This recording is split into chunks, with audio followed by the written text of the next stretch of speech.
This is the NutriMill Harvest wheat grinder, or grain grinder rather. And I'm going to show you how it works. So it's made of bamboo, and you can choose different colors of this part right here. So whatever matches your kitchen is what you can choose. This is the spout where the grain will come out. So you want to put a bowl underneath to catch. This is the bowl where you would put the grain. So this is a nice little lid. You just set it aside. And then right up here, there is a dial. And this is what you turn to adjust the fineness of the wheat as it comes out of the flour. So I'm going to show you how this works. Okay, so there's a little on-off switch right here. It's just a little switch. So you want to turn it on before you put your wheat berries in. So I'm going to turn it on, and then can you see that there's a little red thing here? So I'm going to turn that basically. So I have learned what I like. So you're going to have to learn what you like. But as I turn it, I want you to hear the difference of the sound it makes, because it's going to make a very distinct noise when we get those stones touching each other, okay? And that's what we need, the stones grinding and touching each other so that they can actually grind. So you're going to start to hear it really whine when it's touching each other, which is what we want. And I've learned where I like it, but like I said, you're going to have to learn where you like it, what fineness you like your flour to be. So I'm going to turn it on, and there's a lovely little note here that you could take off. This is a sticker, but I like it for now since I'm still new at this. And it says to not run the mill more than 10 minutes before you give it a 10-minute break. So 10 minutes is actually a pretty long time, though. I haven't come anywhere near that. And I have done like 6 cups of grain at a time. So I don't think it's going to be a problem for most people. So I'm going to go ahead and turn it on and let you hear it. It's very, very loud. So we've got some leftover stuff coming out from before. Okay, so you can hear that, and it's not super loud. And I'm going to start turning it. I'm turning this dial. Soon here, you're going to hear a big difference. You hear that? All right, so I put it where I like it, and I'm going to put my berries in.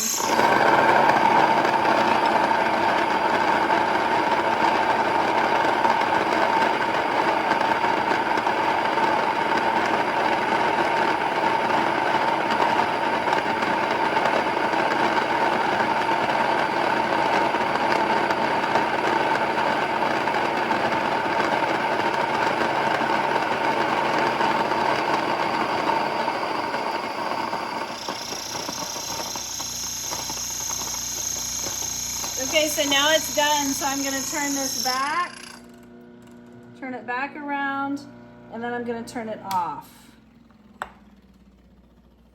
And there's my freshly milled flour. That was hard white wheat berries. Now, it came with this very handy cleaning brush, so it's two-sided, and you can use that to kind of brush off all the dusty things. And then I usually do this every time. I stick this up in there. I put something underneath because it's going to get some of the flour out. I just use that to help clean it out. You do not want to get this wet. No part of it do you want to get wet,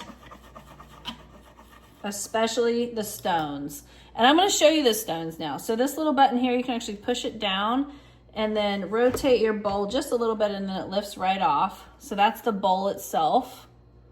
So that's actually that's hardly dusty at all, but you could brush it off if you wanted to. I'm going to set that aside. Now here are the stones. I can lift right up. So that's what the stones look like. And it does recommend that you not try to take this one apart. So I am going to listen to that. And I'm just brushing the stones off. I don't personally do this every single time I mill flour, because I mill flour so often. But I'm just trying to show you how easy it is to do. And now here, there's a bunch of flour stuck in the sides there, and watch if I just pull it around, it's coming right out. If I just help it towards the front center, then it will actually come right on out. If you mill your flour too finely, you can do what's called glazing the stones, which means basically you pack the stones with such fine flour that it actually gets like slippery and it can't mill the flour anymore. But the NutriMill has such a great, has great videos on their website that teach you how to fix that. It was as simple as milling white rice. So you just send some white rice through there and the glazing is gone. Look at all that I got out just from the cleaning process. So now I'm gonna put it back together. It's really, really easy to put back together. There it is. There's my bowl. I'm gonna rotate it and it's back on. Lid back on. Push it back to its home. And we're all done. So it's that easy. It looks nice on my counter. Loving this thing so, so much.